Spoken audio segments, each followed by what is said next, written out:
Գյուրջան Կասկադ, ցանկացած համեմատություն մեր օգտին է։ Ստրասբուրգում Եվրոպական խորհրդարանում տեղի կունենա քննարկում Բաքվում ապօրինաբար պահվող հայ գերիների վերաբերյալ։ Եվրախորհրդարանի լիագումար նիստում Մարդու իրավունքների ժողովրդավարության եւ օրենքի գերակայության խախտման դեպքերի վերաբերյալ դեբատների շրջանակում եվրախորհրդարանականների ուշադրության կենտրոնում կլինեն նաեւ Բաքվում ապօրինաբար պահվող հայ գերիները։ Ադրբեջանի կողմից հայ պատանների, այդ թվում Լեռնային Ղարաբաղի բարձրագույն քաղաքական ներկայացուցիչների անօրինական ձերբակալություններն ու կեղծ դատավարությունները խորագրի ներքո։ Նույն հարցի առնչությամբ Հրատապ Բանաձևը քվեարկության կդրվի մարտի 13-ին։ Հայաստանի կողմից առաջ քաշված խաղաղության խաչմերուկ նախաձեռնությունը ռազմավարական նշանակություն ունի։ Այս մասին Armenpress-ի թղթակցի հարցին ի պատասխան այս մասին նշել են Եվրասիական տնտեսական հանձնաժողովի առևտրի նախարարությունից։ Մենք ակնկալում ենք, որ խաղաղության խաչմերուկ ծրագրի իրականացումը զգալիորեն կամրապնդի Հայաստանի դերը մեծ եվրասիական տարածքում, հատկապես տրանսպորտային միջանցքների ընդլայնման եւ տարանցիկ ներուժի ավելացման շնորհիվ։ Գերատեսչությունից կարևորել են, որ Իրանի կառավարությունը եւս պաշտոնապես հայտնել է իր աջակցությունը այդ նախագծին, ընդգծելով Հարավային Կովկասում տրանսպորտային երթուղիների դիվերսիֆիկացումը դրական ազդեցություն կունենա ոչ միայն տարածաշրջանի տրանսպորտային համակարգի, այլև ԵԱՏՄ եւ երրորդ երկրների, այդ թվում Իրանի հետ առևտրային կապերի զարգացման վրա, ասված է մեկնաբանության մեջ։ Բերլինում Բրանդենբուրգյան դարպասների մոտ հայ համայնքը ակցիա իրականացրել Ադրբեջանից պահանջելով ազատ արձակել հայ պատանդներին։ Ակցիայի մասնակիցները պնդում են, որ գերեվարված պատանդները Բաքվում դատվում են կեղծ ու ապօրինի մեղադրանքներով, դատվում են, որովհետև հայ են։ Free Armenian hostages! Free Armenian hostages! Free Armenian hostages! Free Armenian hostages! Free Armenian hostages! Free Armenian hostages! Free David Alaveryan! Free David Alaveryan! Free Melikzet Pashayan! Free Melikzet Pashayan! Free Alyosha Bosforyan!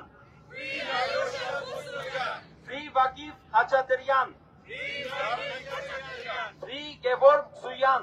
Free Gevorg Suyan! Free Vasil Beglarian! Free Vasil Beglarian! Free Araik Harutyunyan! Free Araik Harutyunyan!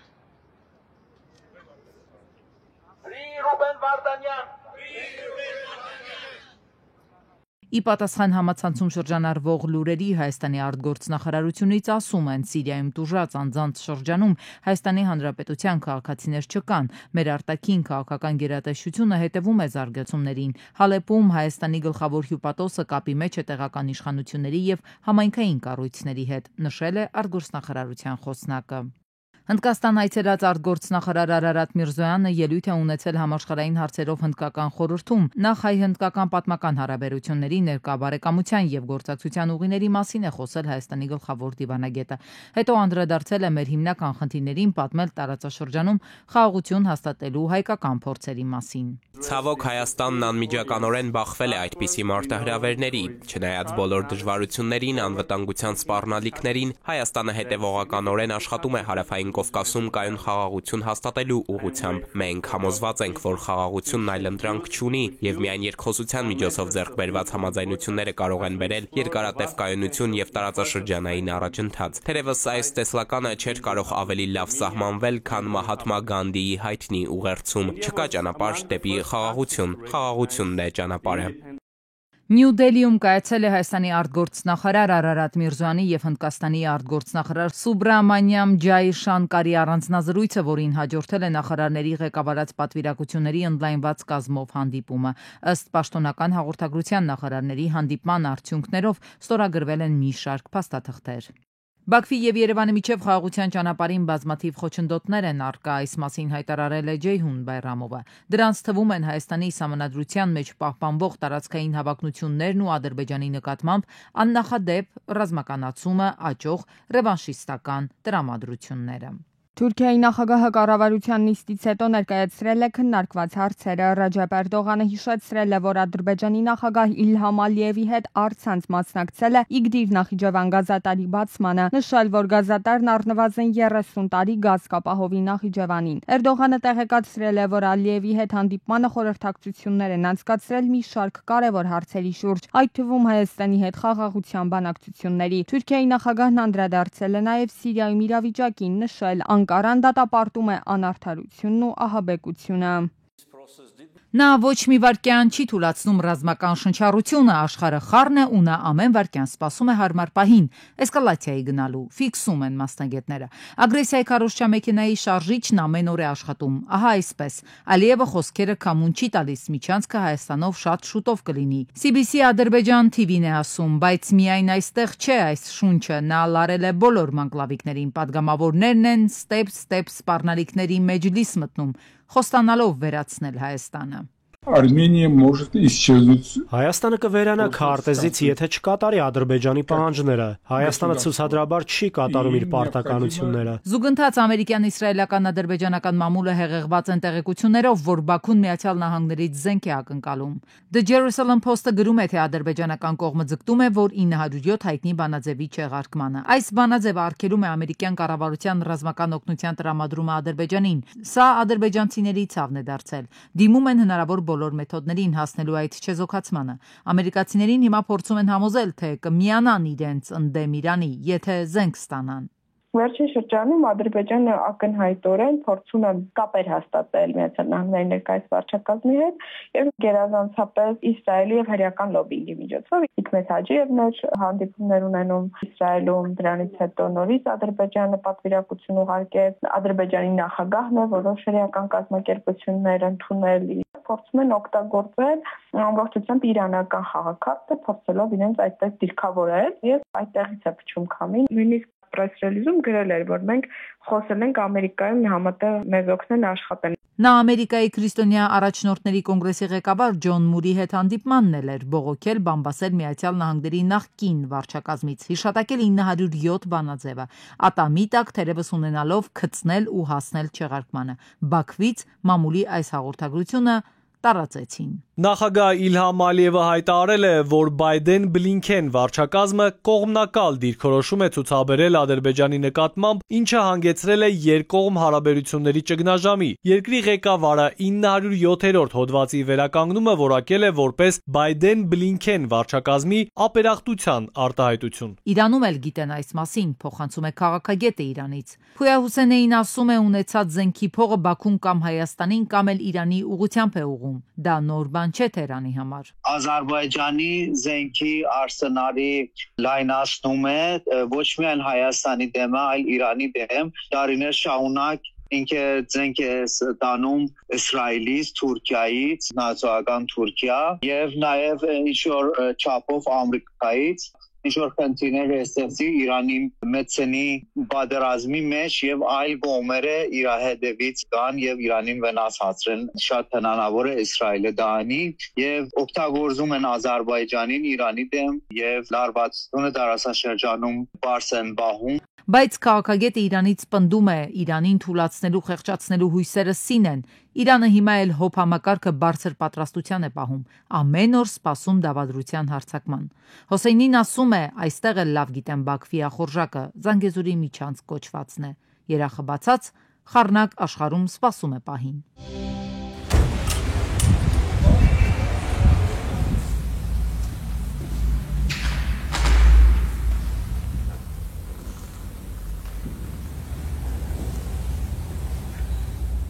Հակակոռուպցիոն կոմիտեի նախագահի թեկնածուների նախորդին մեկնարկած մրցույթում Արթուր Նահապետյանը, Պետրոս Մարտիրոսյանը եւ Գևորգ Քոչարյանը հաղթահարել են շեմը ու ներկայացվել կառավարության քննարկմանը։ Առավելագույն միավորներ հավաքած թեկնածուներից մեկին կառավարությունը կնշանակի հակակոռուպցիոն կոմիտեի ղեկավար։ Հակակոռուպցիոն կոմիտեի նախագահի պաշտոնը թափուր է անցած նոյեմբերից։